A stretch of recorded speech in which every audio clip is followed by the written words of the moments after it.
नाक कटी चुड़ैल। एक गांव में एक दिन एक अफवाह फैल गई कि गांव के हाईवे के पास एक नाक कटी चुड़ैल घूम रही है। काफी लोग उस बात पर विश्वास कर ही नहीं रहे थे, लेकिन जो लोग डरते थे वो अपने घरों से रात के समय बाहर नहीं निकलते थे। उसी गांव के एक ऑफिस में कुछ इंजीनियर लड़के काम किया करते थे। वो सब इन अंधविश्वासों पर कोई तवज्जो नहीं देते थे। एक दिन एक इंजीनियर सूरज ने अपने दोस्त से कहा, यार कल और परसों 2 दिन की छुट्टी है, यहाँ तो हम लोग बोर हो जाएंगे। तुम लोग ऐसा करो, मेरे घर चलो, रात में खूब जम के पार्टी करेंगे और तुम लोग मेरे घर में ही सो जाना। दोनों दोस्त राजी हो गए और अगले ही दिन सूरज के घर पहुँचे। देर रात हो चुकी थी। अचानक से सूरज के दोस्त कमल के पिताजी का उन्हें फोन आया। कमल, तुम्हें अभी घर आना होगा, तुम्हारी माँ की तबीयत ठीक नहीं है। कमल उसी समय वहाँ से निकल पड़ा। रास्ते में अचानक उसने एक अकेली लड़की को देखा और उसने उससे रास्ता पूछा और अपना घूंघट हटा दिया। मैं चुड़ैल हूँ। मुझे तुम्हारी नाक चाहिए अब। वो डर चुका था। इससे पहले कि वो भागने की कोशिश करता, चुड़ैल ने तुरंत चाकू निकाला और उसकी नाक काट दी। अगले दिन सभी दोस्तों को ये बात पता चलती है और सब मिलकर पुलिस के पास जाते हैं। पुलिस सवाल करती है, क्या हुआ था? उस औरत ने क्या पहन रखा था? कुछ याद है तुम्हें? कमल लगातार हो रहे सवालों से परेशान हो गया था। मुझे कुछ याद नहीं, आप मुझे अकेला छोड़ दीजिए, मुझे बहुत दर्द हो रहा है, मुझे सांस लेने में तकलीफ हो रही है। सभी लोग मिलकर तांत्रिक के पास जाते हैं। कटवा ली नाक, कोई भी उसके कहर से नहीं बचेगा। वो लड़की एक चौधरी के घर काम करती थी, चौधरी ने उसकी इज्जत लूट ली, उसे कहीं का नहीं छोड़ा। वो लड़की रोती हुई अपने घर गई, उसने अपने पिता को सब कुछ बताया, लेकिन उन्होंने भी उस पर विश्वास नहीं किया और उसे घर से निकाल दिया। वो लड़की सड़क पर भागती भागती लोगों से पुलिस का पता पूछती रही, किसी ने उसकी मदद नहीं की। थक हार कर उसने अपने आप को जलाकर आत्महत्या कर ली। अभी से वो सबकी नाक काटती है, वो एक भयानक चुड़ैल बन चुकी है। ये सब बातें सुनकर सभी दोस्तों ने बाबा से विनती की कि वो उसकी मुक्ति के लिए प्रार्थना करें। अगले दिन बाबा ने उसी हाईवे पर हवन रखा और चुड़ैल को भी बुलाया। वो गुस्से में आई, मैं किसी को नहीं छोड़ूंगी, सबकी नाक काट दूंगी, तभी तो मुझे शांति मिलेगी तांत्रिक। लेकिन जब तांत्रिक ने हवन किया तो हमेशा के लिए चुड़ैल छूट गई। अजय और विजय नामक के 2 बहुत अमीर भाई एक गांव में रहा करते थे। विजय ने एक दिन शहर से एक नई स्कूटी खरीद लाई। यह देखकर अजय बहुत खुश हुआ। कैसी है भाई मेरा नई स्कूटी? चलो मेरे साथ कहीं घूम कर आते हैं। तब अजय विजय के पीछे बैठ गया और दोनों हाईवे की तरफ निकल पड़े। थोड़ी दूर जाते ही अजय को सड़क के किनारे एक खूबसूरत औरत खड़ी हुई दिखाई दी। तुरंत ही विजय को उसने लड़की के पास गाड़ी रोकने के लिए कहा। विजय ने गाड़ी रोक दी। आप कहें तो आपको हम लिफ्ट दे दें? चलो मेरे पीछे बैठ जाओ, मजे करेंगे। नहीं भाई, मेरा नई स्कूटी खराब हो जाएगा और इस औरत को बिठाने के लिए जगह भी नहीं है। चलो चलते हैं। तुम किसी काम का नहीं हो, तुम स्कूटी मुझे दे दो और तुम पैदल घर चले जाओ। मैं इस औरत के साथ मजे करके ही लौटूंगा। ऐसा बोलकर अजय उस औरत को पीछे बिठाकर तेजी से स्कूटी चलाने लगा और बीच बीच में जानबूझकर अचानक ब्रेक मारने लगा ताकि वो औरत उसके ऊपर गिरती रहे। उस औरत को अजय की चाल समझ आ गई और अचानक वह चुड़ैल के रूप में बदल गई और जोर जोर से अजय का गर्दन पकड़कर चिल्लाने लगी। तुरंत ही अजय स्कूटी बीच सड़क पे रोक दिया और डर के मारे रोने लगा। अरे कोई मुझे बचाओ, अरे बाप रे ये तो भूत है, मैं मर गया, बचाओ बचाओ हे राम।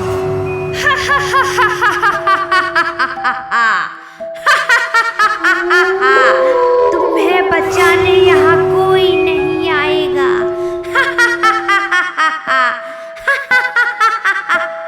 तभी अजय को चुड़ैल ने जोर से थप्पड़ मारा और स्कूटी लेकर गायब हो गई और अजय रोते रोते पैदल घर को लौट गया। अरे भाई, मेरी नई स्कूटी किधर है? अजय ने उसके साथ हुई पूरी घटना विजय को बताया और ये सुनकर विजय ने अजय को एक जोर का थप्पड़ मारा। कौन है?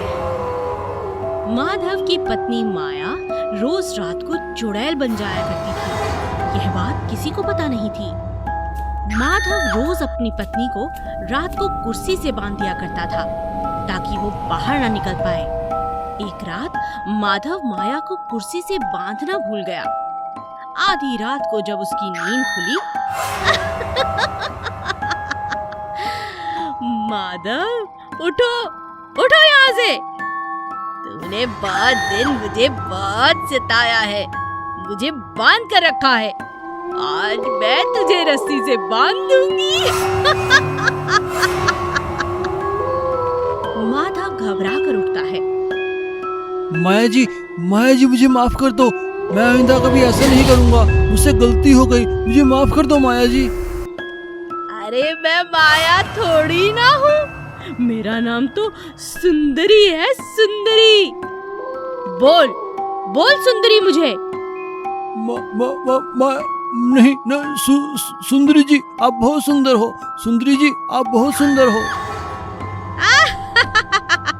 अच्छा लगा ये सुनकर, मुझे बहुत भूख लगी है। जा मेरे लिए ताजा मांस लेकर आ, एकदम ताजा। ठीक है सुंदरी जी, आप आराम कीजिए, मैं अभी आपके लिए ताजा मांस लेकर आता हूँ। हे भगवान, मैं क्या करूँ, अब इसके लिए ताजा मांस कहाँ से लेकर आऊँ? माधव भागा भागा अपने दोस्त सोनू के पास जाता है। सोनू भाई दरवाजा खोलो, सोनू भाई दरवाजा खोलो। अरे कौन है इतनी रात को? अरे माधव तू, क्या हुआ? सोनू भाई मेरी मदद करो, मैं बहुत मुसीबत में फंस गया हूँ। माधव ने सोनू को सारी बात बताई। अरे माधव तुम कितने भोले हो, चलो मैं तुम्हारे साथ चलता हूँ और भाभी को उस चुड़ैल से छुटकारा दिलाता हूँ, बस तुम 1 मिनट रुको, मैं अभी आता हूँ। सोनू अपने घर से कुछ बांध कर ले आता है। फिर वो दोनों माधव के घर पहुँचते हैं। चुड़ैल उनका इंतजार कर रही थी। आ गया माधव, इतनी देर कहाँ लगा दी? अरे मैंने तो मांस मांगा था, तू तो जिंदा इंसान ही ले आया। खैर कोई बात नहीं, इसे ही मार दूंगी, ये तो मेरे बाएं हाथ का काम है। जैसे ही चुड़ैल सोनू की तरफ उसे मारने के लिए बढ़ती है, अचानक सोनू उस बंधे कपड़े में से हनुमान जी की मूर्ति निकालकर चुड़ैल के आगे कर देता है। अरे ये क्या किया तूने? हटा इसे। ठीक है, मैं इसे हटा लूंगा, लेकिन तभी हटाऊंगा जब तुम मेरी भाभी के शरीर को छोड़ दोगी। माया के शरीर को छोड़कर चली जा यहाँ से चुड़ैल। जाती हूँ और फिर कभी नहीं लौटूंगी। चुड़ैल वहाँ से चली जाती है और सोनू की मदद से माधव को अपनी पत्नी दोबारा मिल जाती है। कुछ ही देर में माधव की पत्नी को होश आता है।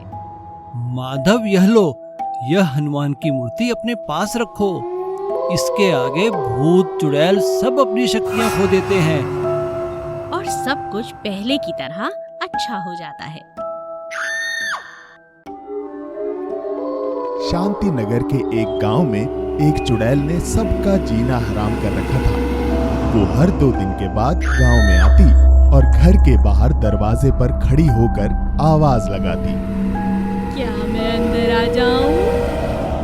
जो लोग डर जाते और बड़बड़ाने लगते या पूछते कौन है दरवाजे पर, ऐसा पूछने वालों को वो अपने साथ लेकर चली जाती। उसी गांव में आशा अपने सास, ससुर और ननद के साथ रहती थी।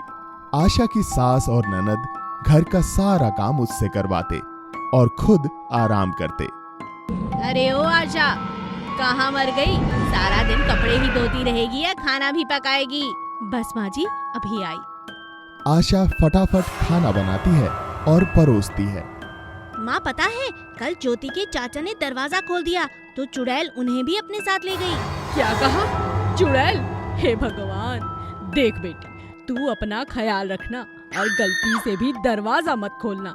अगर कभी चुड़ैल हमारे घर आई भी तो ये आशा जाएगी उसके साथ, क्योंकि यही तो दरवाजा खोलती है।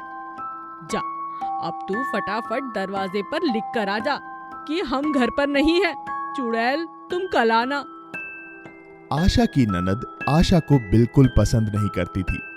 उसने जानबूझकर दरवाजे पे लिख दिया, चुड़ैल आज आ जाना, और चुपचाप आकर खाना खाने लगी। खाने के बाद सब सो जाते हैं, चुड़ैल नहीं आती।